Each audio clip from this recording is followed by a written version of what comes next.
البيت شدته وجبت العناوين واليا نظمته ناظره في المجلة.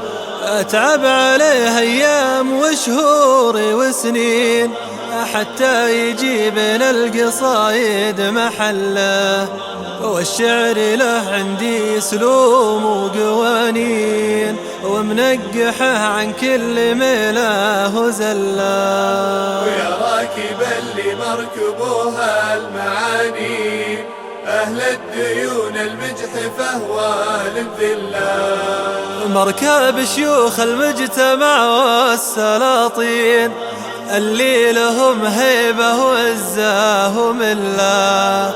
في كسار 11 بعد ما صدر 2000 مميزات تشلعه لا لهلا، ما سامه اللي يمسك المال يا حسين خوف تجيله في المقابيل خلا. اللي يشتغل يجرح قلوب الحسودين ما كنه إلا يقول خلاه لعله، واليا نزل والبايكه فوق مترين مثل العروس بليلة مسفه الله، تنزل وتنظر للعرب في طرف عين في موقف واللي حضرها يجله.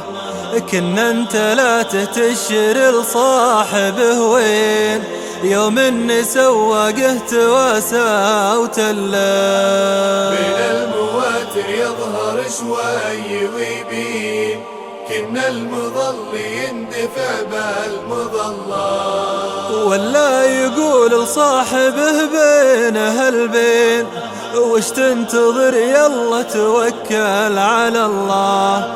ولا شاع طبلونه يشكك بناسين بدر طلع في غير وقته وحله، ياخذ على خطه صكوك وبراهين ما نافسه في طرقته غير ظله. مليان ضحته كنه الدمع في العين في عيوني من عية عيونه تهله، يطري علي اصطبه يسار ويمين الياقفته والنظر ما يزله.